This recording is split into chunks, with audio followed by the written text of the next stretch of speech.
Would call to order the meeting of the Metropolitan Planning Organization for Southern New Hampshire Planning Commission for July 28th, 2026 at 11:30.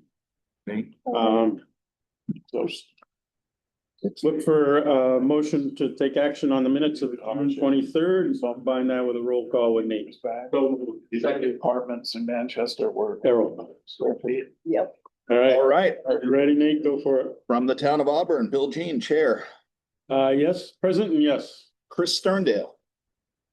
Not here. Here. From Bedford, Ed Comiskey. Present. Yes. Dan Heath. Present. Approved. Danielle Ivancic. John Nelson. Present, yes. Mark Snyder. Yes.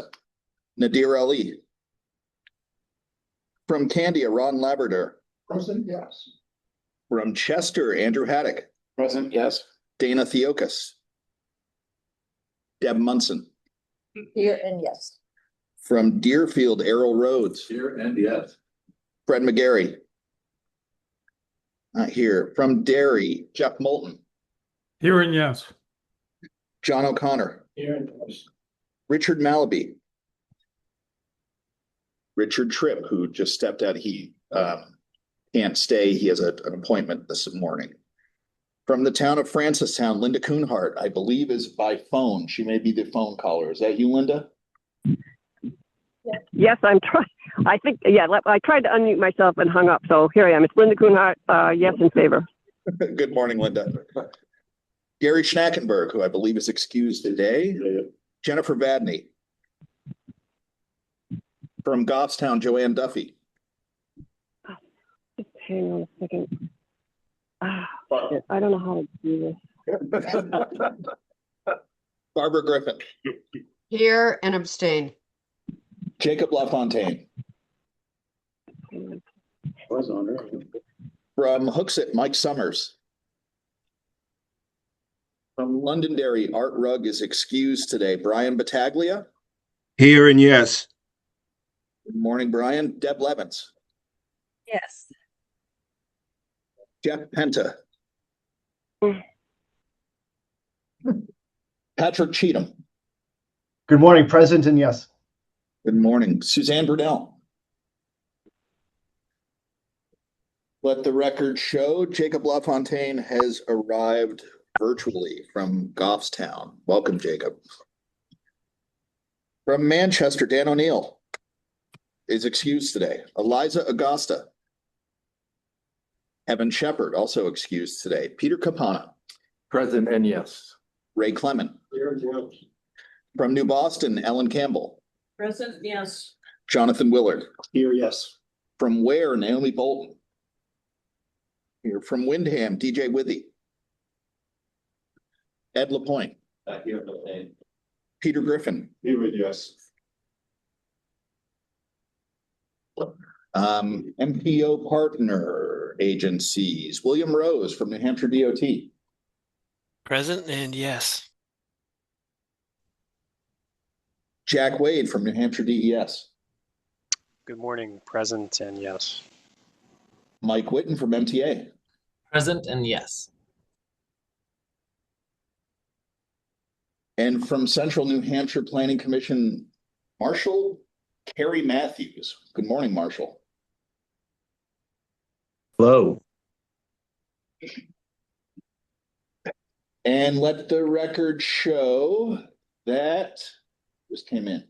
Mike Summers from the town of Hooksett has arrived virtually. Good morning, Mike. Did I forget anyone or miss anyone? I think we have a roll call. Thanks, Nate. All right, next item, a new business item. We have a guest presentation this morning from the National Association of Regional Councils and NARC. Informational only, and Eric Zimmerman is virtually joining us for the presentation. Any talk up, Nate? Yeah, we're really fortunate to have Eric with us this morning. I think many of you may recognize Eric. He typically visits us around once a year. He is a Manchester native. He knows the Southern New Hampshire Planning Commission region very well, having grown up here. But he is the National Association of Regional Councils is essentially a trade association for agencies like ours. And Eric is based in Washington now. He has his eyes and ears to the ground of what's happening in Washington. In particular, we're keeping a close eye on what's happening with transportation reauthorization. The Infrastructure Investment and Jobs Act turns into a pumpkin on September 30th, and Congress is having discussions about what might replace it. Eric is here to bring us up to speed on all of that and what's happening in Washington that may be affecting us here in the Regional Planning Commission world, and particularly in Southern New Hampshire. So with that introduction, welcome, Eric. Appreciate you being here this morning. And I think we have already made you a co-host. So if you have slides, you're probably good to share them now, I think. All right, I will go ahead and do that as I'm pulling up my slides. Let's see. All right. Well, thanks for that introduction. I have a special place in my heart for your organization, of course, because you are working to make what will always be my hometown, a better and thriving community, and certainly appreciate that. Also want to start out with congrats to Nate for his ascension into a new position there with the organization. Well deserved, and I know he's going through some things now. I've been executive director for about 2.5 years, and so I am not so far removed from that I remember the interesting times that were the first few weeks and months after taking the role. But congrats, and glad to have you there in your position.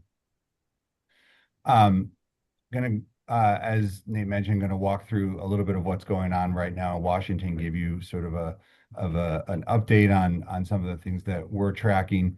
I think most of you have probably heard my voice before. If you haven't, NARC has been around since 1965. We were formed by NLC and NACO. As mentioned, we're basically a trade association, a membership association for regional planning organizations of all sizes and types. And it's our job here in Washington to promote regional solutions to Congress and the administration as they're looking to find solutions to vexing policy issues and provide some authority and hopefully funding down to the regional level for those purposes. And we're really seeking to be the leading voice for in 2 regions. We do our work by advocating, by elevating regional priorities, and really by facilitating collaborative problem solving among our members. You all do great work bringing together cities and counties, not so much counties, but in New Hampshire, but cities to do the important work that goes on there along with other partners. And what we do is we bring together our members so that they can share some of the solutions that they're finding that work at home that others can take home and try in their own regions. And so it's a great organization. Happy to have Southern New Hampshire Planning Commission as a member, and happy to be here with some updates today from Washington. So as mentioned, pumpkin date is arriving quickly. The Infrastructure Investment and Jobs Act, the current transportation authorization, expires at the end of September. And of course, this is always an interesting time in Washington. It's an interesting time to have the bill expiring because not only is Congress all back at home now for August recess, as happens every year, but the post-August recess period in an election year is always a lot more sparse in terms of legislative days. So there's just not a lot of time left between now and that September 30th deadline. And so really the highest likelihood is that, and it's all but guaranteed at this point, that we're facing an extension of the program. Now, any of you that have been around for a little while are aware an extension is basically the course of action every time we have the expiration of a transportation authorization. In fact, historically, since the program began, we've literally never had a reauthorization pass in regular order. There's always been some amount of extension. Sometimes it's short and there's only a few of them. Sometimes it's much longer and it takes even a year or longer to get to a full authorization. So we're really following sort of historic precedents here anyway. The question is, how long will the extension be? There's some thinking that perhaps they make it shorter in order to keep some pressure up for a long-term bill. That's fine, they can do that, but the very beginning of a Congress is typically not when something like this would move anyway. So we're really probably looking farther into the next Congress before we see any particular movement toward reauthorization. So we're going to be essentially living under and operating under the IIJA now for some period of time. One major policy question that still is yet to be answered is, will the extension, when it passes this month, will it include the continuation of some of the advanced appropriations, which was a very special and unique kind of funding that was provided under IIJA, that sort of worked like trust fund dollars, but really came out of the appropriations process. Will they continue providing those advanced appropriations, even though we expect that they will go away in the reauthorization? Will they continue them for some of the competitive grant programs into this new year, which would then open up potentially new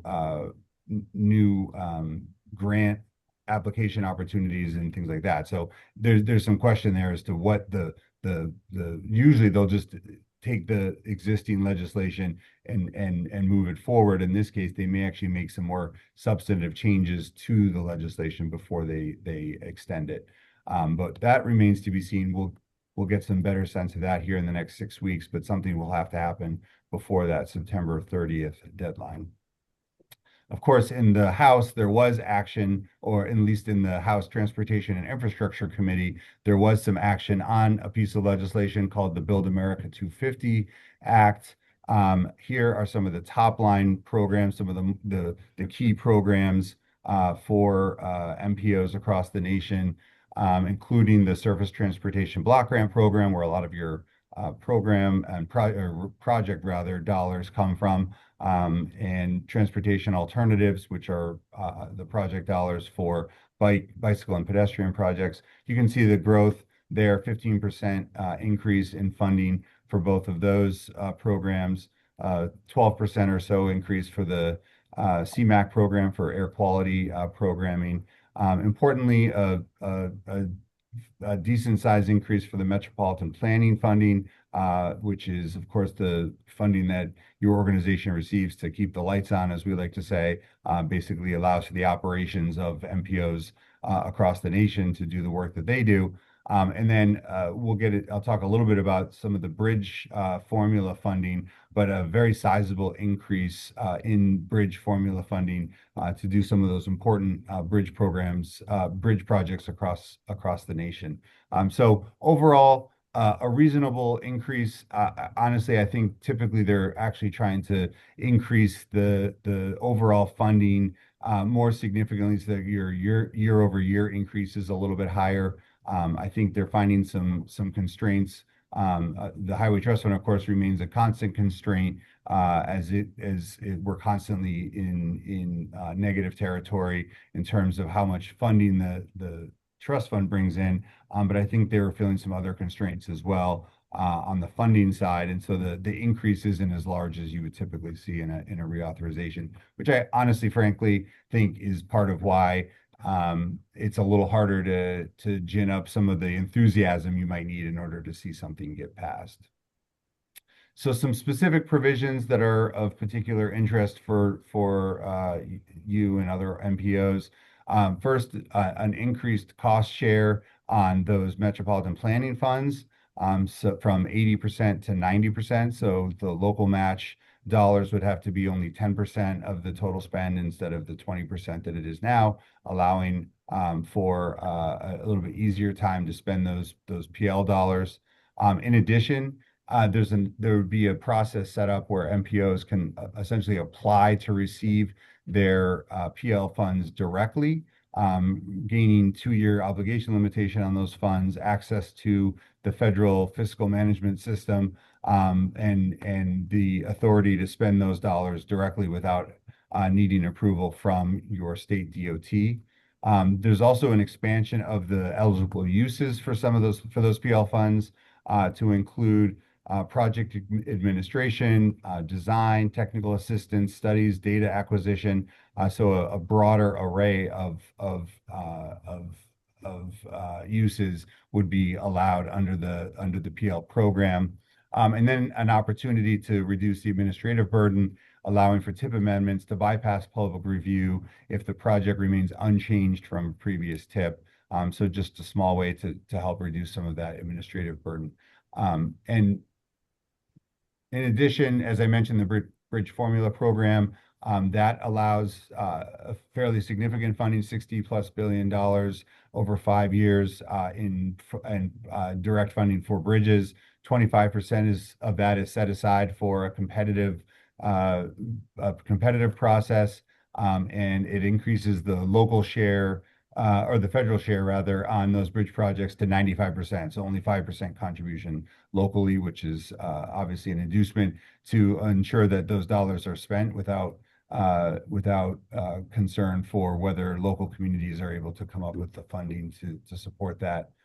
The Safe Streets and Roads for All program, which was extremely popular and important among many of our members, is preserved, which was actually a little bit of a surprise, to be honest, and moved into formula funding with $3.75 billion authorized over 5 years. The federal cost share on those projects also would be 90%. So again, reducing that local burden on spending those dollars. And 30% of that total funding would be reserved for rural communities that are under 50,000 in population. So ensuring that some of the funding gets spread down to some of the smallest communities. There's also a program, the Surface Transportation Accelerator Grants. 50% of that is allocated to regional and local projects, with 25% for rural projects and 25% for urban areas. Minimum grants of $1 to $5 million, depending on where you are, and really designed to improve the geographic equity and include set-asides for mid-sized communities and areas of persistent poverty. So again, trying to ensure that those dollars are spent in areas in all types of areas by size, population, and other needs as well. And so that's so as I said, this is the House T&I bill. We haven't even seen action yet in the full House, much less anything in the Senate, which of course has 3 or 4, depending on how you count, committees of jurisdiction. So there is still quite a lot of work that needs to be done in order to see a reauthorization occur generally. So much more to come on that as we see what the Senate does for its part as well. If we even see that this year, more likely, I think for the Senate's part, we'll see action start from them more likely next year. I wanted to touch on a couple of other things happening in Washington as well. I know a lot of our members deeply concerned about housing. It's an area of focus for many of them. I know that it's an issue in most communities across the nation, the provision of affordable and available housing. So the 21st Century Road to Housing Act became law on July 11th. It was not actually signed into law by the president, but he did not veto it either. And so after a 10-day waiting period, it became law automatically. It's easily the most significant federal housing legislation that we've seen in many, many years. A couple of the important aspects that I'll touch on for your purposes: it does create a housing planning grant pilot program, and that's for regional planning organizations as well. Eligible activities include needs assessments, plan updates, permitting modernization, zoning reforms, other types of planning. And this program is authorized, and now we need to go to Capitol Hill and encourage the appropriations committees to fund it, because it does not have a funding source as yet. And so we'll need future appropriations dollars in order to fund this program. But this could be an important one for regional planning organizations to take advantage of in the future. The bill also strengthens the home program, includes a 3-year authorization for the CDBG disaster recovery program. rather than waiting for a new disaster supplemental. Provides rental assistance to 400,000 rural renters. And the final legislation removed a challenging proposed requirement for institutional investors. Therefore, yeah, so overall, this is an extremely important piece of legislation for those interested in increasing housing, affordable housing in their communities. And so we will be on the Hill encouraging funding of the specific provision that helps out regional planning organizations. So more on that also coming forward. A little bit more about the CDGB program. I'll share these slides so that you can have some of the more detailed information about the Road to Housing Act. Quickly on the Water Resources Development Act, which is also making its way through Congress now. Some significant authorization for the Clean Water State Revolving Fund and the Drinking Water State Revolving Fund. These, of course, are authorizations and not appropriations, once again. So need to encourage the House and Senate to fund these once the WRDA is passed. Sorry, hold on just a moment. And we do expect them to finalize WRDA by the end of 2026. And so that would be some action on things such as lead service line replacements, PFAS, other drinking water contaminants, and so important action there. And then finally, a rulemaking that came out of the Office of Management and Budget called Uniform Guidance. This is effectively the rules and regulations around the provision of federal dollars to outside entities, including local governments, planning organizations such as yours, nonprofit organizations such as ours. And this would be a major overhaul of the current regulations. Some of the things that we're tracking that we're particularly concerned about and put into a letter to the docket on this would be an elimination of a guaranteed 50% indirect cost rate for councils of governments.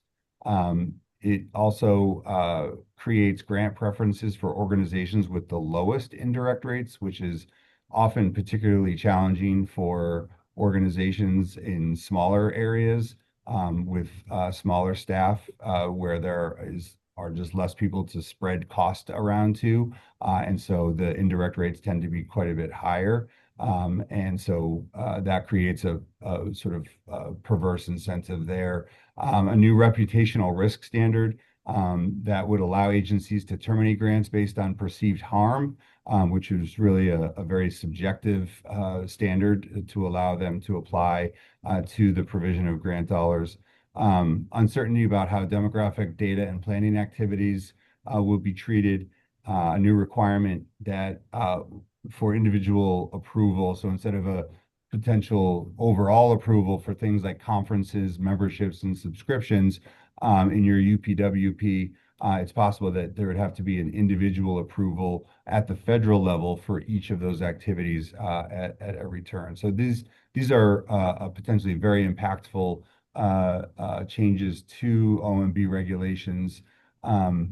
We did submit a comment. There was more than 55,000 comments to the docket on this rulemaking. OMB has stated it hopes to finalize and implement the rule by October 1st, 2026, which, given the breadth of the changes that this rule would bring about, seems like a very rapid implementation timeline. Many stakeholders have indicated that they feel like this is an unrealistic timeline given the changes required.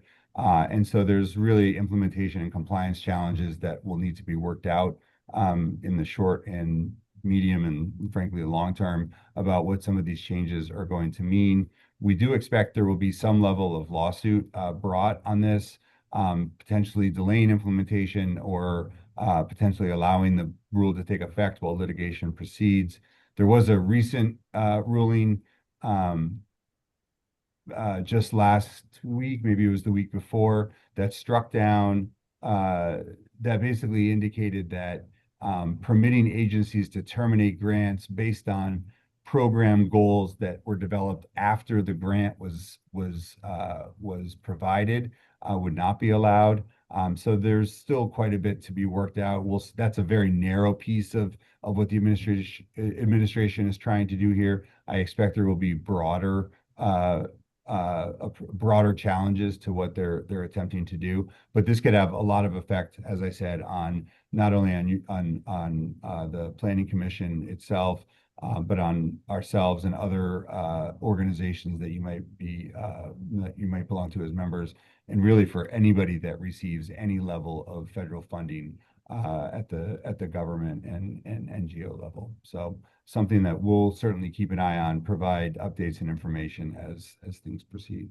And that is my update from DC. I am certainly happy to answer any questions. I know I covered a lot of ground there, but wanted to touch on a little bit of what's going on here. So thanks for having me. Thanks, Eric. We got a couple of questions in-house here. Peter. Eric, Peter Griffin from Windham. Any discussion on funding for rail, specifically Amtrak or any other rail initiatives? Great question. Obviously, rail was a huge focus in IIJA and received historic funding. I think the road, no pun intended, to funding certainly at that level is not going to happen. And I think probably you're going to see a return back to some of the funding levels that you saw before IIJA. So it'd be a much lower level of commitment to rail specifically. I still think it'll be supported. I don't think it's anything that they're gonna cut out of the program, but I don't think you're gonna see the level of support you saw under IIJA. Mark. This is Mark Snyder from Bedford. Back on the new housing law, you talked a little bit about assessment and support for that. Is there any guidance for how we can get going with something like that? How to tap into the fund to support that? There definitely will be some guidance coming out from the agencies as they work to implement. So that'll be one source of information. We'll do our best also to provide information out as we learn more about exactly how they're going to implement some of the provisions under this law. Thank you. Errol Rhodes, Deerfield. Eric, you mentioned at one point the institutional investors and some challenges there. Can you fill in a little bit around that? Can you drop me an email? I will get somebody that can actually speak to that in detail. I will not be that person. Okay, thank you. Yeah. Andrew.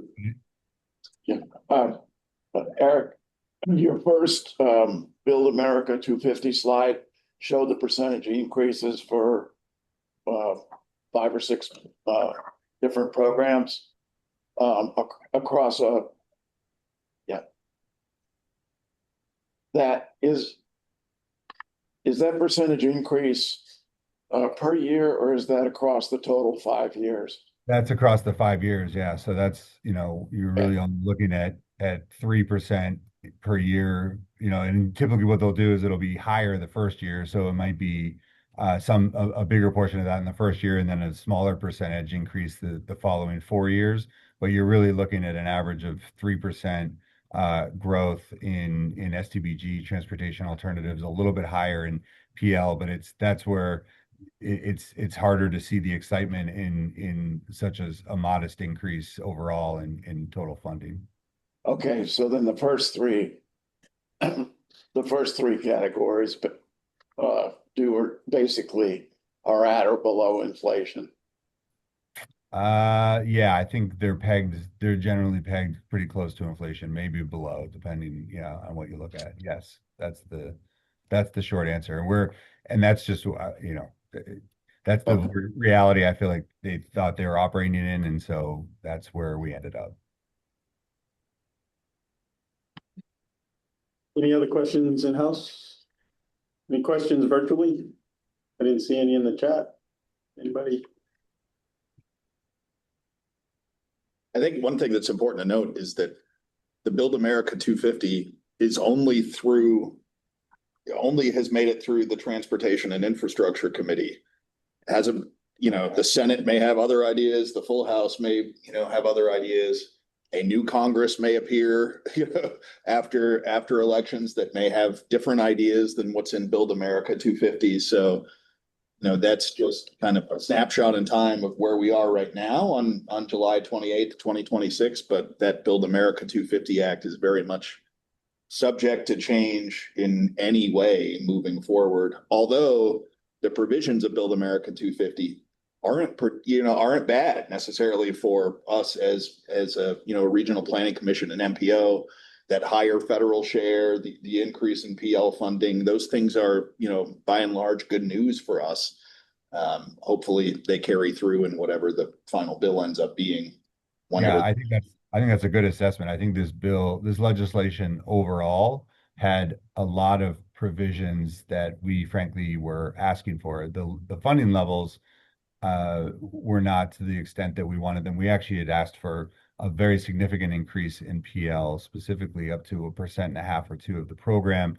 We obviously didn't achieve that, but some of the provisions, to Nate's point, are really valuable ones that we do hope we could hold over, even if a new Congress comes in, and we see a party switch or anything like that. We'll be pushing to keep some of those provisions in whatever they do next. So it is not overall, from a policy perspective, a bad bill. The funding levels are where we need to do some work. Eric, want to thank you for investing your time to share with us today, and appreciate you sharing the presentation. Absolutely. Always a pleasure, and great to be with you. Thanks so much for having me. Thank you, Eric. Appreciate it. Yep. Bye now. All right, on to the next item in our agenda is the overview of the Title VI program update. That's Nate. Information. That is a bit of a tough act to follow. Yeah, but my bad. Do your best, I know. Yeah.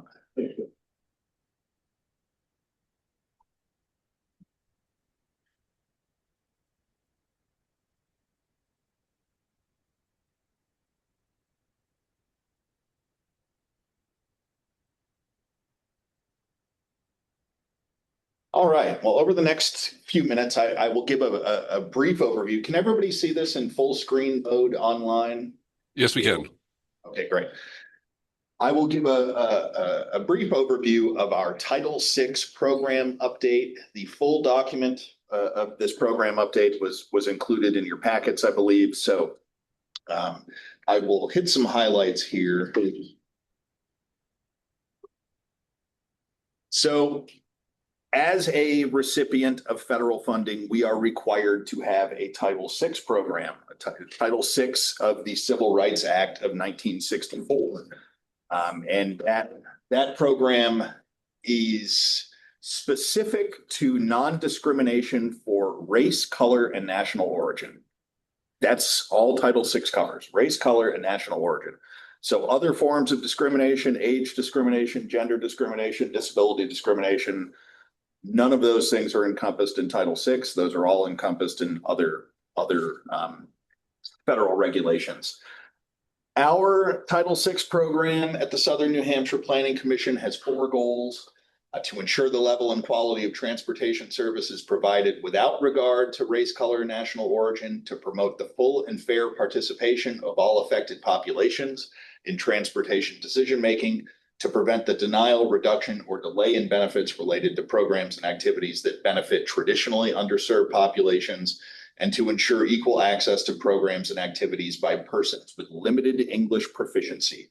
That is a key theme we'll be talking about over the next few minutes: limited English proficiency and how we get information to people with limited English proficiency. It is a requirement that we, as the Southern New Hampshire Planning Commission, update our Title VI program every 3 years. And we are at that timeline right now. Our last update was 3 years ago. And of everything that we produce at the Southern New Hampshire Planning Commission, I think it's safe to say the Title VI program gets more sets of eyes on it from regulatory agencies than anything else we produce here. It is regularly reviewed by multiple arms of New Hampshire DOT, including the Bureau of Rail and Transit and DOT's Office of Federal Compliance.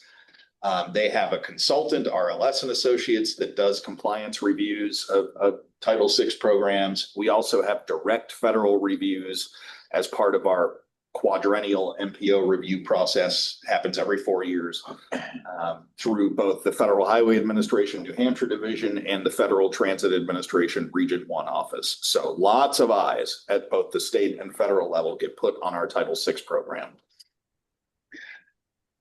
We released our draft Title VI program for a 30-day public comment period on Monday, July 20th, and the 30-day comment period runs until Friday, August 21st. During that time, I believe the program was included in your packets. It is also available right on the front page of our website under news and announcements or our Title VI page directly. If you have any comments on the draft plan, you are welcome to submit them either by regular mail or perhaps easier by email to me at nmiller@snhpc.org. And then in August, at our August 25th meeting next month, we will hold a public hearing to consider adoption of our updated Title VI plan.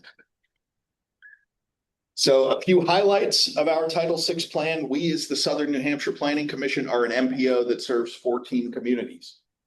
You may know, from Francistown to Deerfield, from Hooksett to Windham, centered around the city of Manchester. Our Title VI plan, however, covers 21 communities, which is our 14 communities that we serve as an MPO, plus 7 additional communities mostly in Rockingham County, including Salem, Plastow, Sandown, Danville. That is because we serve as the lead agency for Section 5310 Elderly and Disabled Transportation Service funding in what's called the Region 8 Coordinating Council area. And because that Region 8 Coordinating Council area is 21 communities and that funding is passing through us, we need to make sure that our Title VI plan encompasses all 21 of those communities. So that's why we're a little bit different in the Title VI program, and that it's written to encompass 21 instead of 14 communities. The Title VI program, when you read it, you'll see a lot of the real estate in the program is dedicated to our Title VI notice to the public and complaint procedures and complaint forms.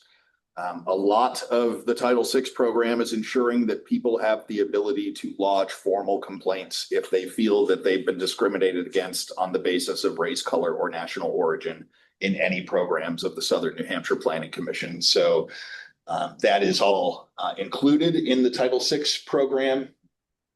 We also have a separate public participation plan with its own goals and strategies, and so we reflect those. We integrate those into our Title VI program.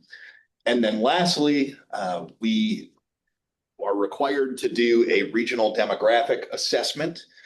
And as part of our language assistance plan, we'll talk more about that in a minute as it relates to limited English proficiency. And we do that based on the most current available American Community Survey data. That is a product. The American Community Survey is a product of the U.S. Census Bureau. So they conduct broad surveys called the American Community Survey, which gives us the best information that's available about demographics in the region in between the decennial censuses.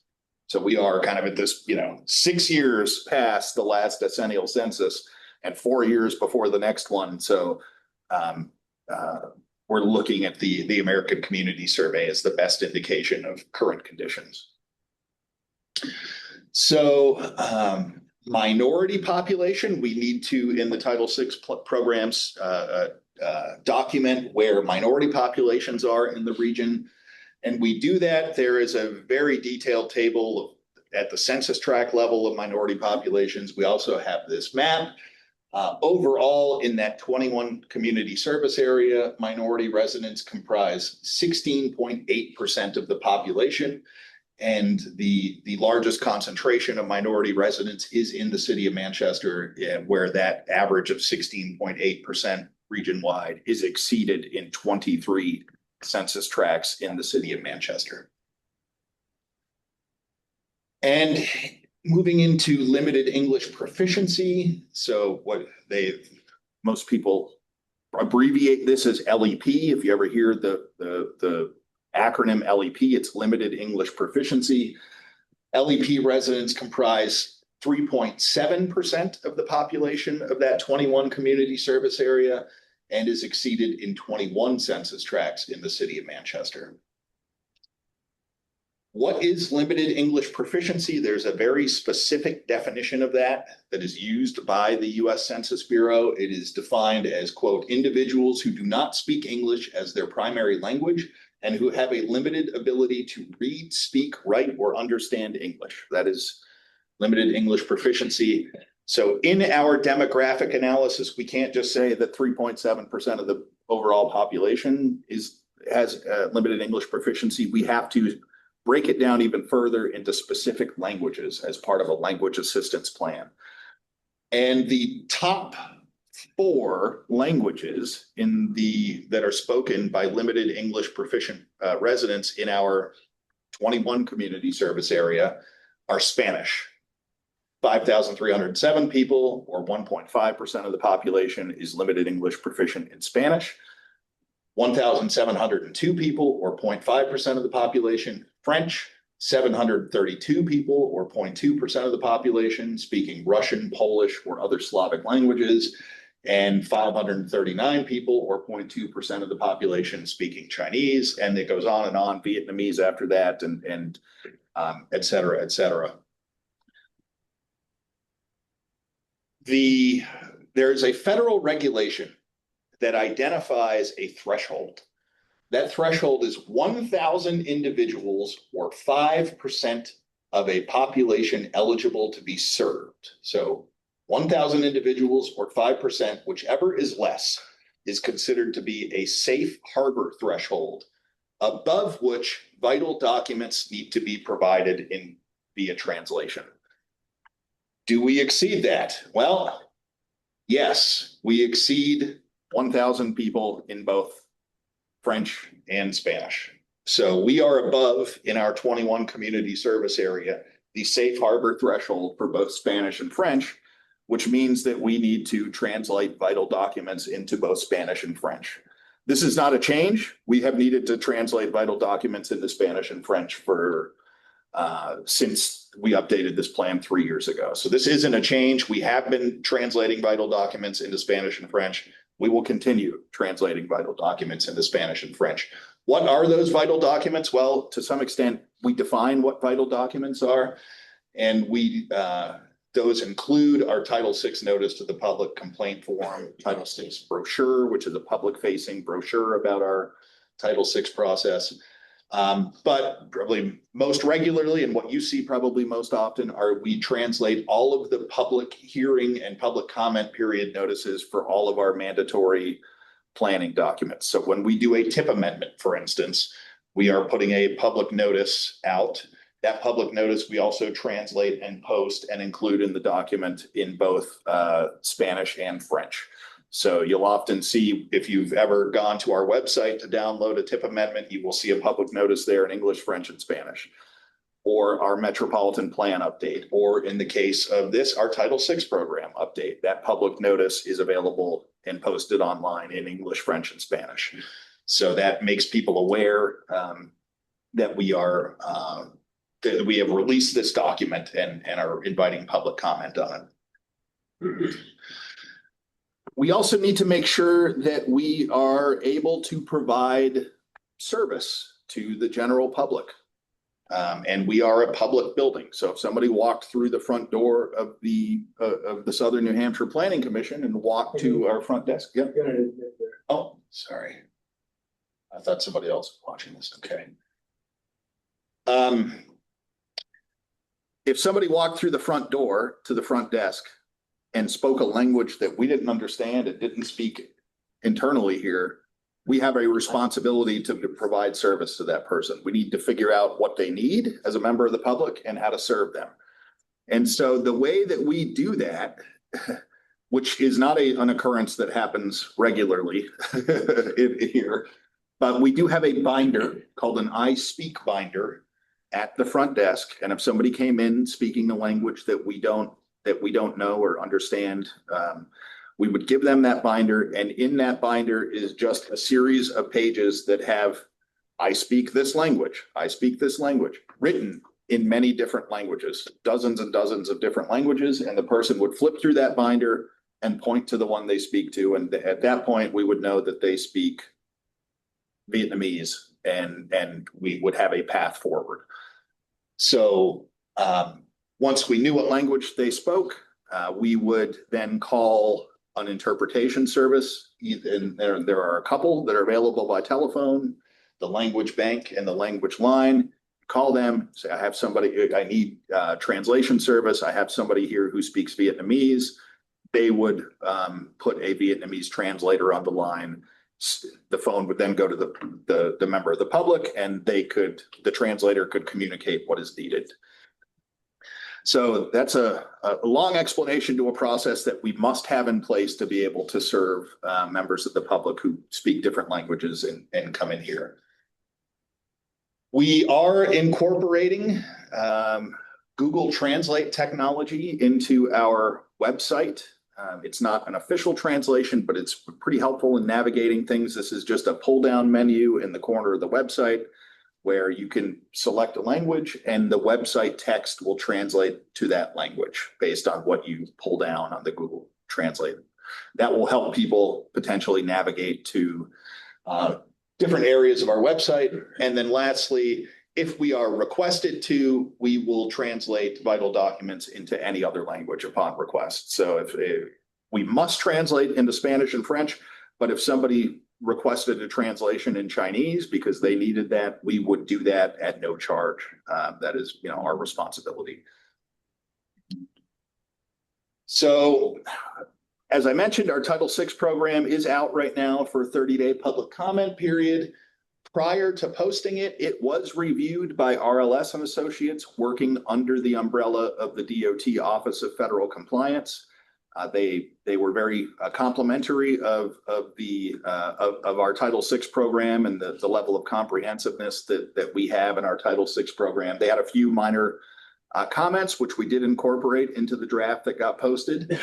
So we've already gone through one level of review with the document that is posted right now.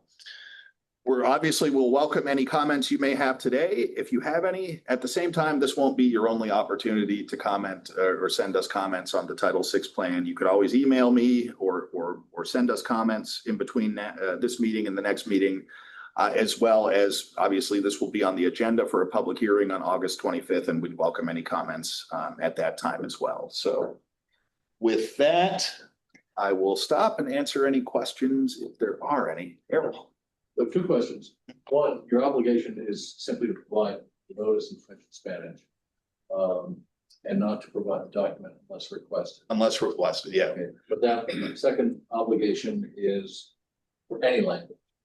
Mm-hmm. So the vital document, not just the notice, but the underlying document. So it needs to be translated. If we received such a request, we'd sort of accommodate that request. So yeah. What's the budget effect? We budget about, and there's a section of the Title VI program that talks about the resources necessary to implement the Title VI program. We budget about $1,000 a year for translation services. And that generally covers, what we need to translate typically. Obviously that number would go up if we had an inordinate number of special requests, but it's in, what we budget is about $1,000 a year. So it's not to say that it couldn't go up if we had lots of new requests, but in general, it's been a manageable amount, and the amount that we spend on translation for that purpose is generally reimbursable through our Unified Planning Work Program. This is a federal requirement, and these are federal products, federally funded products. Just a question. Yep. This price documentation is provided. Is there a requirement that if there are any public meetings, you have to have a translation service available? If requested. Yeah. Okay. So, and we would do that. There are other accommodations that that aren't specific to race, color, or national origin that apply to meetings. Like if we had somebody who was hearing impaired, we have certain requirements that. I'm not sure what that voice is. I'm looking on the website and Oh. I'm hitting the accessibility. I see. Okay, yeah. And it, Works. it has great, the options are great and the translation things are pretty impressive too, so. I also offer just a comment on Google Translate. Yeah. Very easy to use and generally very accurate. Yeah. Because my Central American clients and everything else, they could understand my written Spanish. And it also came to is that very formal documentations. Mike just has a resource and anything else. What's in our local high schools and other native speakers and teachers that can just, okay, yes, Google is very close on this work. Yeah, yeah. And especially when it comes to like Spanish, because as I found in the Dominican Republic, they've been waiting for the mothership for too long. It's a different language. Mm-hmm. Yeah, so interesting on the Google Translate. Google actually stopped allowing businesses to use Google Translate, and they restrict the use now specifically to public or governmental entities. So I believe now we have gone through the process of certifying the Southern New Hampshire Planning Commission as an eligible entity for the use of Google Translate. They've sent us some code now that needs to be incorporated into the website. So hopefully that will happen imminently. I mean, I think we were just talking about it as recently as this morning. So you should see, the most updated version of the Google Translate widget on our website shortly. You did have something in the chat. I don't know if that's a question somebody had or comment, but. No. It's the generic. Okay, gotcha. AI minute taker message. Anyone else have any questions for Nate? Either in person or online? All right. All right, thank you. Thanks, Nate. On to other business. We have a regional trail mapping and information request and some information that Adam's gonna share with us on that. Yes, this will be a quick item. Last month, Mark Snyder came forward, asked us about our trail network and mapping to an end user who's looking to use trails. The information out there was limited and outdated and varied widely by town. So we're looking into scoping a project where we would take information and assist with the regional rail trail mapping / info initiative. So we're doing some research right now. SNHPC, we have documents on rail trails and some maps, but they're designed more from a planning perspective than someone looking to find a parking lot, for instance, for a rail trail. So I'm doing some research on various trail websites that we might be able to get information to have a more consistent trail information around the region. We're looking at Trail Finder and Trail Link are two websites that are potential ones to use rather than reinventing the wheel and creating a brand new website for this information. So it's something coming down the pipeline that I just wanted to give a quick heads up about today. Mark, anything to add? Yeah, thank you. So I recently got back on my e-bike and I've been out trying to find rail trails that I could ride. And I'm pretty disappointed in how easily I can find them.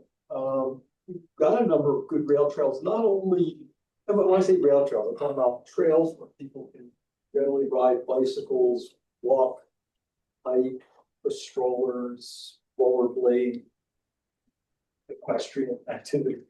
So I found it pretty frustrating trying to find the rail trails either within our jurisdiction or other places in southern New Hampshire. To the point about parking out, I know I tried to go to the Derry rail trail. I put in information on the website, like GPS, and I found myself in the middle of a neighborhood. No rail trails near me, just driveways and homes. So I've been spending some time going to different websites from different rail trail organizations. Now, as most of you probably know, a lot of these organizations, they're volunteer, they're understaffed, they're people who are passionate about making beautiful trails, but may not have the skills for setting up websites and GPS coordinates, all this kind of stuff. So a lot of the sites with information are outdated or they're incomplete, or what have you.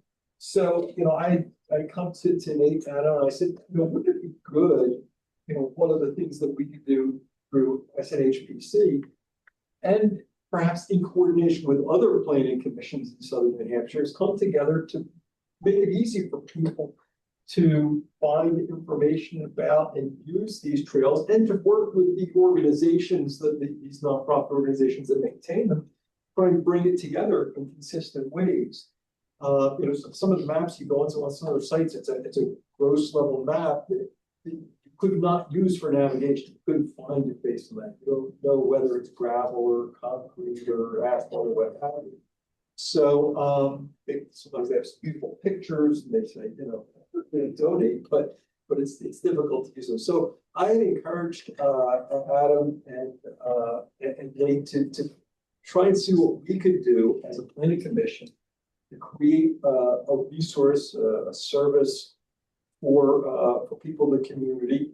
Like I said, perhaps in coordination with the other planning commissions, and instead of building something new, as Adam was mentioning, there are organizations. There's the Rails to Trails Conservancy. There are other organizations that do have maps and information of varying quality and currency. Maybe one option is to try to feed to them, one or more of them, the right information. So I think my view is it's a great opportunity for us in our planning commission to create something that's very visible, very usable by the community, and a great service. So and is consistent with our mission. Good. John. Respond to, have you talked to UNH Extension Services? I was a former board member on that group, and they established a huge room for them, and they were working with all conservation commissions throughout the state. So I'm not sure where it is at this point in time, because I'm no longer on that board, but they had a strong mapping program. I had not seen that. When I searched for all the different rail trail information, that would I don't recall that one. UNH Extension Rail Trail. I just noted it. Thanks. Yeah. Ron, you had a question? One of the things I'm kind of like, I like maps and the maps, right? One of the things I discovered was different towns, if they do have posted trails, this town uses that data form, that town uses that data form, that town uses that data. So is there a mechanism for data format translation to bring it to a common form? Right, so that you can pull in this town's trails, that town's trails, assimilate it into a common data format that we all can. That's exactly what we're looking at. Part of the issue also is the different kinds of trails. So rail trail sounds like super highway where we're doing a trail inventory in Deerfield right now, and it's really for footpath. I mean, it's for foot traffic. It's not. I don't think it's for bikes. And we're actually developing sort of, I think, trying to develop standards around that. But to your point, Adam, about having a parking space for going up a trail, I think that's a critical thing, and actually ties in more with the transportation piece than anything else. But people, struggle with that a bit. But Conservation Commission was pointed out is where that's happening. And actually some of our trail maps are under the planning site on our website. So information's all over the place. Yeah. I think you characterize it quite well. It is all over the place. And it's you go to one town and click here and it takes you off to some profit organization's site, or, not. And the trails are in GIFs and not in, GIS format, all Yeah. that stuff. It's challenging. It's a mess. So one question I had, Nate, was, or Adam, was, where does this fall under, from our initiative standpoint, funding? Is there funding that we can see through this? Is this transportation alternatives, or Yeah, we do have, are we supporting it, I guess? we do have some language in our Unified Planning Work Program to provide technical assistance to local rail trail groups as part of our bicycle and pedestrian planning. This could fall into that category, potentially, to kind of help them with their public facing information on, as it relates to where parking areas are, where trails are. We're looking at different options in terms of some of the resources that already exist. I think there's Trail Finder and Trail Link, and do any of those make particular sense for us? We're also, Adam has been coordinating with the local rail trail groups already to talk about, what their interest is and whether they would be on board with something like that, and if they have a preference for the medium. So, there's a rail trail group in Derry that deals specifically with the Derry Rail Trail, and in Windham that deals specifically with, and Londonderry that deals specifically with Londonderry. So we're kind of working and reaching out to all of those different groups. And you also, I alluded to it, you reached out to the other planning commissions. Yes, right? Adam has. And there seems to be some energy and excitement on their part to work together across mission, right? Right, yeah, we had that problem, remember? Of the rail trail going towards Goffstown, some of the other communities. And we found out we had charades on them and everything else. We paid. People like that a lot better than having something that only few people can have and can use it. People are out there with their baby carriages and their bicycles and stuff like that. And I think that's what the solution is, but you gotta pay them. And they're gonna use a lot more. All right, well, thanks. I just- got a couple more questions. Yeah. That one last granular level on the uses that they're all talking about, New Boston's very rustic, we want to keep it that way, but we have a bridge, we have great parking, we have trails that bikes use. But there was no way to distinguish that there is also a loop by the library with stories on it. And some bikers were really frustrated when 10, 3, and 4 and 5-year-olds were hiking the trails that they thought were safe for bikes, and they were having to get off their bikes every 30 seconds. So you got to go pretty granular, I think, on what is a walking trail and what is a accessible. Yeah. Vehicle. And we'd like our parking lots off. So I just wondering if to what degree are four-wheeler and snowmobile trails competitive with this kind of effort? I mean, those are mapped extensively throughout New Hampshire, and is that competition, or is that? I assume it is. Well, I think, yeah, I personally ride one that's maintained in the winter by the New Hampshire Snow Slickers. So, there's 50, 60 miles right outside my door that I can access that they maintain. So absolutely, there are a bunch of clubs out there and doing that, and they may have some better, all the trails around the Famba, Friends of Lake Massabesic, all those trails, they're well mapped. Oh, totally. By Famba. Yeah, Wallace County. Right. And all privately, I think, funded. So yeah, and the whole Greenway. I would just note one thing, unrelated to rail trails per se, we have provided assistance to conservation commissions in the past to do mapping of conservation commission trails and the accessibility and amenities there too.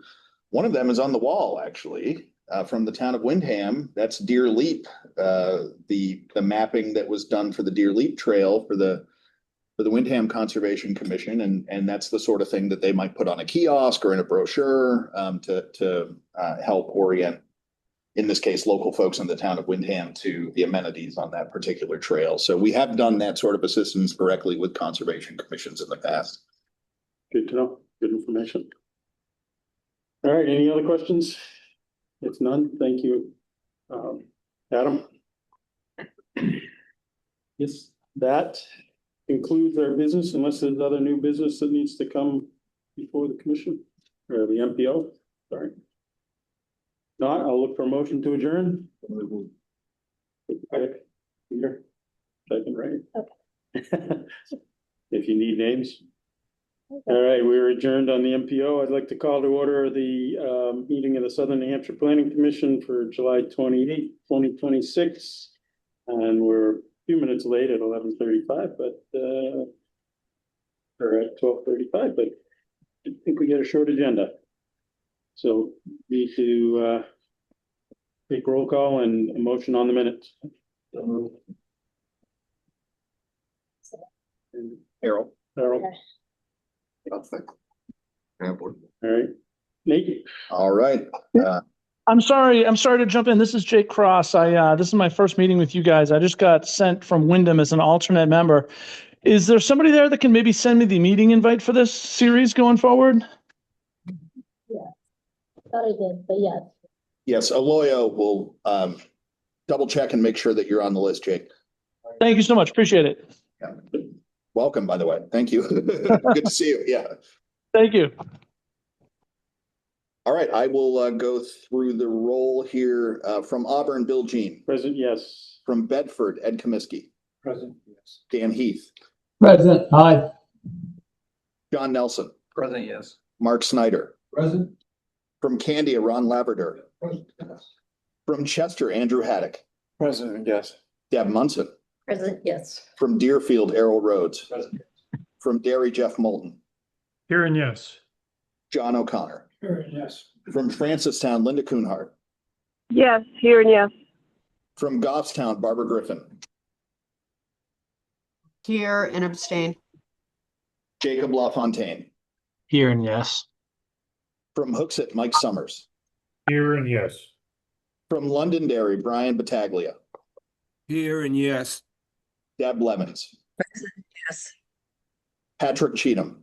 Here and yes. From Manchester, Peter Capano. Here and yes. Ray Clement. Here and yes. From New Boston, Ellen Campbell. Here and yes. Jonathan Willard. Here and yes. From Windham, DJ Withy. Here and yes. Ed LaPointe. Here and Peter Griffin. Here and yes. And Jacob Cross. Here and yes. Did I miss anyone or? Good. All right. All right, good. On to new business. As you all may recall, the Planning Commission is partnered with New Hampshire Housing, and we're here to get on the development of a publication for accessory dwelling unit guide for homeowners. And James Vapor has an update for us on the overview of the ADU homeowner guide. And when you're ready, James, it looks like you are. Just gonna share my screen and we'll get started. Welcome back. Thank you.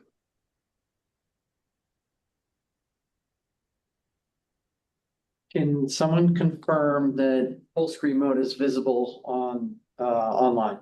It is. Thank you. All right, James Veo, Principal Planner here with Southern New Hampshire Planning Commission. Today I want to talk to you a little bit about New Hampshire Housing's updated homeowner guide for accessory dwelling units. I'll also be using this presentation to talk about the role that SNHPC played in assisting New Hampshire Housing in updating this guide. And the presentation is going to cover 4 main topics: why the guide was needed, what it contains, how SNHPC developed it, and why it matters to the region.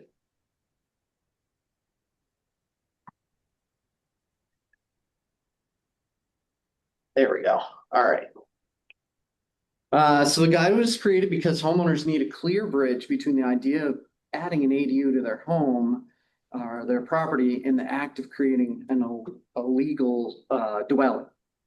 ADU sounds simple in concept, but developing one requires knowledge of planning, design, construction, financing, and property management. So it's not as simple as somebody might think. Homeowners often encounter unfamiliar terms, a patchwork of municipal processes, and uncertainty about the cost and the return on investment for such a large purchase. It's important to note the guide does not replace the role of local staff or design professionals. Rather, it prepares homeowners for engagement with them in a more effective manner. The broader goal here is to reduce friction for homeowners when they want to build an ADU. ADUs matter because they address housing needs at the scale of the household, while also contributing to a broader set of regional goals. So the strongest motivation for building is often personal, right? Like it's caring for a parent, or it's providing a first home for an adult child, or maybe it's a couple preparing to downsize out of a big empty home. So when that happens, ADUs can create income, but they also guide they also create a mechanism for financial benefit alongside social and familial benefits. So from a planning perspective, ADUs also disperse housing gradually across existing land, streets, community service, and distributed community services. So, let's say, over the next decade, 100 ADUs get built across the SNHPC region. Well, they'd be scattered all over. But one thing we do know is they would be on properties that already have power and water and sewer and a driveway. And so in that way, 100 ADUs is far less intensive than, say, a subdivision of 100 new single-family homes on a new road, new sewer lines, new power lines. It's far more cost-effective for the community. ADUs matter because they contribute to a broader set of regional goals. We just talked about how it's less impactful than, say, building single-family homes in a subdivision.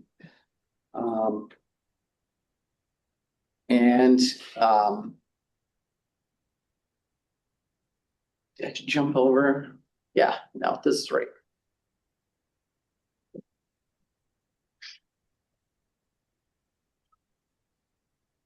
Well, the big takeaway here being that ADUs fit a lot of different needs for a lot of different people. And one of the things I love about this graphic at this bottom, it just shows how diverse households can be and how their needs can be.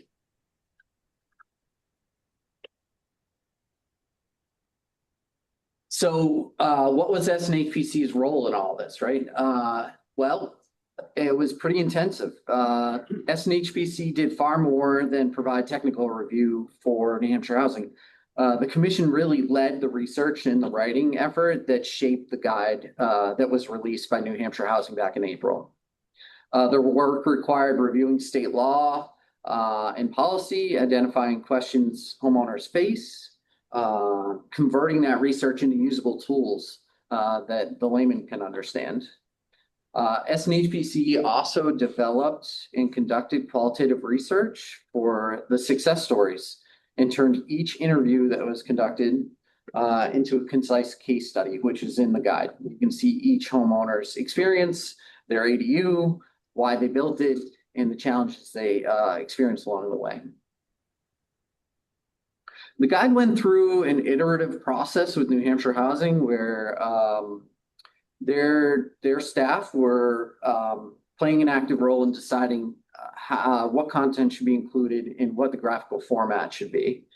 And so in a lot of ways, this project is a great example of the range work SNHPC can deliver, whether it's policy analysis, public education, storytelling, tool design, and implementation guidance. So I like that we were able to share this. At this point, if you've never heard of an ADU before, which I think everyone here has, but for the sake of maybe somebody watching this online, you may be asking what an ADU is. And so an ADU is, it's an independent living facility. And it's not simply extra finished space, it's a complete dwelling according to state regulations. And so in order to be considered an accessory dwelling, or a dwelling unit in general by building code, it has to have 4 main elements. It needs a place where you can sleep, a place where you can eat your food, a place where you can prepare your food and cook, and complete sanitations, not just a bathroom, but a bathroom, a shower, a sink, all of it. Without these 4 components in the unit, it's not an accessory dwelling. It might be, a guest room or a studio or an at-home office. And that's an important distinction, because a lot of people will make a hard decision about whether they want to build an ADU or build something close to an ADU for other purposes.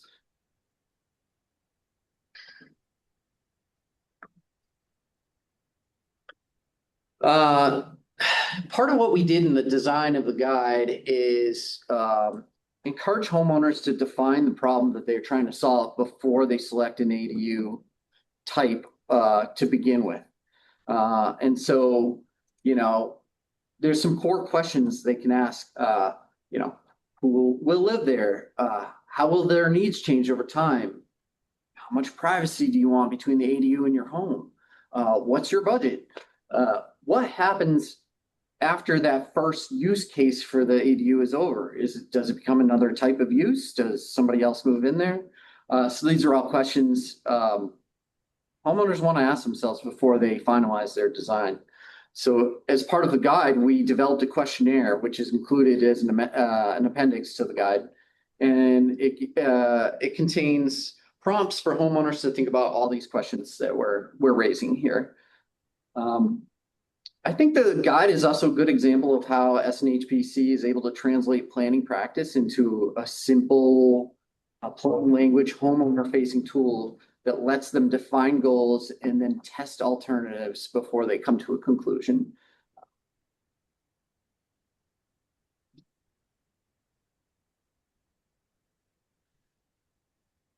What precipitated the guide was this change in regulation. So in 2025, the state passed House Bill 577, which expanded the by right framework for ADUs.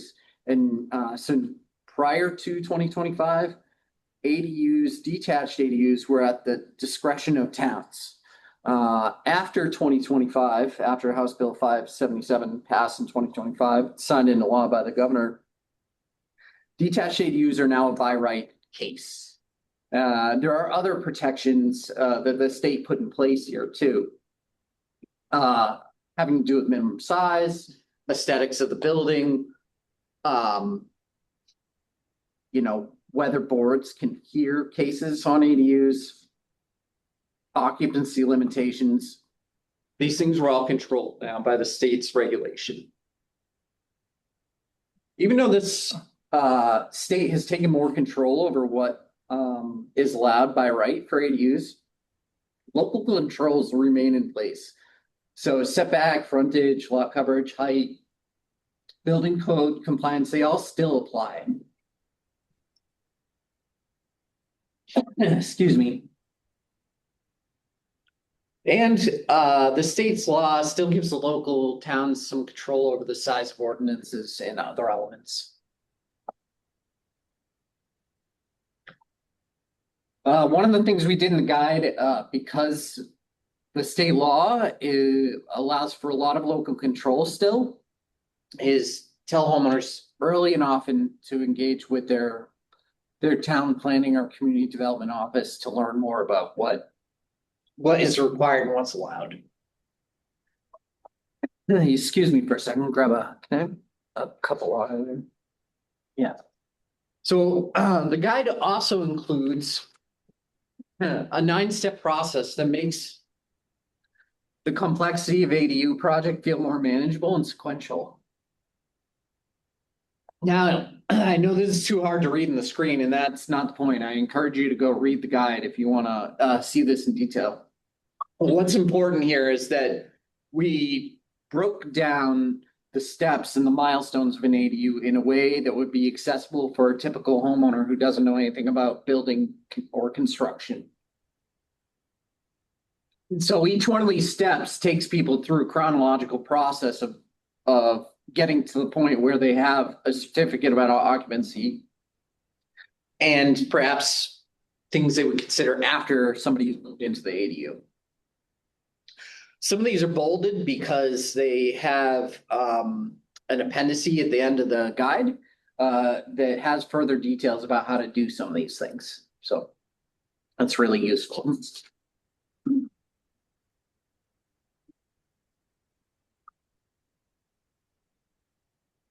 The guide's usefulness comes from integrating several kinds of research that are often presented separately. So you have policy research, design and construction, practices, cost and financing rules, and processes, and homeowner experience. And so we put all these things into the guide. They're integrated. And that was all intentional. And it took a while for us to figure out how to do this. This didn't like come naturally to us as we were working with New Hampshire Housing. You know, they were like, oh, we really want to focus on user experience. And I said, well, that's only so useful if you don't tell people how to do it. And so there was a lot of debate about how to structure the guide and what information really needed to be included. And so I think this graphic, you know, even though it's rather simple, does a good job of explaining the elements of the guide that needed to come together to make it have the most utility possible. As I mentioned, there's a qualitative element to this, right? Like a homeowner not only needs to know the technical aspects of building an ADU, they need some encouragement. They need to see that other people have done this successfully and feel like, oh, they can identify with someone else who's been through the process. So we did ultimately put a lot of resources and time into going out to where homeowners are, documenting their ADU experience and including photographs, a narrative about what it was like for them to build their ADU and why they built it. And so that is really reads through the guide as a rich element and something I think New Hampshire Housing takes a lot of pride in. One particular story in here is from Wyndham. And this story illustrates how ADUs can be designed around specific person's daily needs while remaining flexible to the family's overall structure. So in this family, Mark here in the black t-shirt, his mother has vision issues. And so she's not able to, she's legally blind. She's not able to see well. And so when they laid out their ADU, they went through a lot of steps to make sure that the ADU was accessible for her. So the walkout doors, detection strips in the floor, grab handles in the shower, all the elements so that she could live a more independent life than she was already living. So now for the first time in her life, she has a space that's truly her own, and she has the ability to navigate around that space without much assistance from the family on a day-to-day basis. And so everybody feels like they're winning.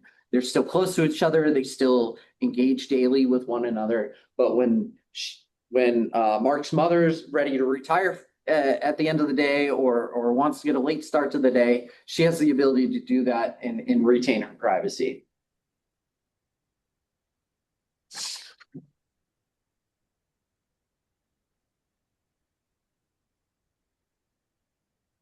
I did want to take a minute to just note that the guide supports some of our regional planning goals. Right now, we're in the process of updating our comprehensive plan. And one of the things I noticed is that this ADU and the ADU guide really responds to some of these goals or issues that we're facing at a regional scale. So housing force, workforce housing, providing local assistance to municipalities, an aging population, efficient land use or growth within our region, and policy guidance. And so I just wanted to take a minute to note that I think it's something that I take pride in, and it's something that I want to share with the commissioners. So, when we think about this beyond the guide itself, we go back to what kind of tools we put to work here. We have homeowner guidance, which is like plain language process. We have policy documentation. We have outreach materials. and we also have this new capacity here at the planning commission, right? Like we have staff now that are equipped to help our region, our member communities with researching and implementing at a local level if they want to do that. So not only could, Goffstown or Wyndham use this guide as a technical assistance tool for their homeowners, but they can engage with Southern New Hampshire Planning Commission to create maybe a catered application for their regulations in their town, if they wanted to do that. We have the skill to do that at this point. There's a couple of big takeaways here. The guide fills a knowledge gap for homeowners. ADUs solve housing problems in new ways, and regional planning commissions can bridge policy and practice issues. And so those three things I like to highlight. So with that, that's the summary of the guide. The guide is available on New Hampshire Housing's website, and I encourage you to check it out. And I'm happy to answer any questions if you have it. Peter. Yes, I ran across an article recently, which I actually forwarded to this organization. San Jose, California has revised their zoning where ADUs now can be condoized. They can be a separately owned entity of residential housing. I don't know how long it will be before things tend to move from west to east, how long it will be picked up in this side of the planet. Yeah, I mean, California's got very progressive ADU rules, and I'd say, it's a state with 44 million people, and it's larger than a lot of countries. But they have seen a widespread adoption, especially in places like LA, where there's very high density and very high housing need. I'd say New Hampshire is not nearly as stressed in a housing market as Los Angeles, but the need is here, and so who knows? Peter, the vehicle planning board is already acutely aware of that particular issue about condoizing ADUs, just laser focused on it. Not for it, by the way. Yeah.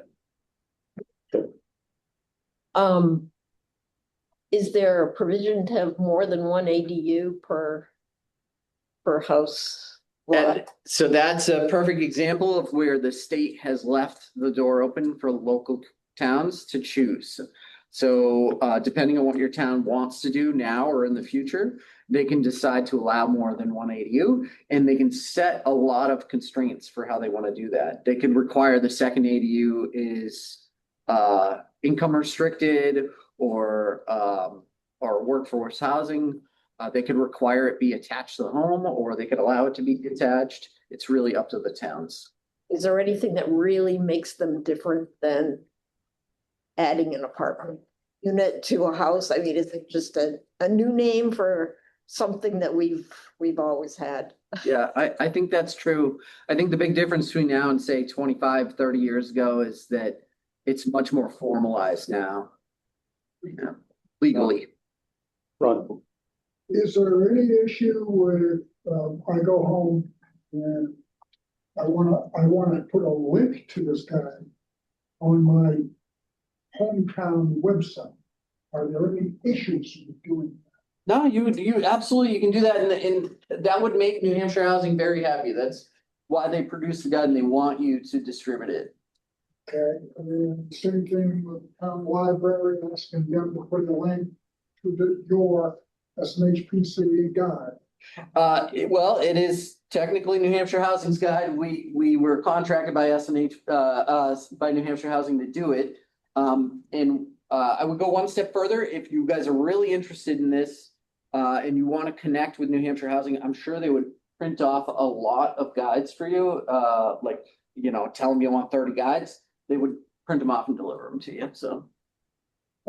Yeah, that was one point that I wanted to make sure that this does exist on the Hampshire Housing site, right? So I've downloaded the guide and gone through it fairly extensively, and it's pretty comprehensive. So great job to both of you guys for pulling that together. So there is public access for that. It's just a matter of getting that direction there. That's it.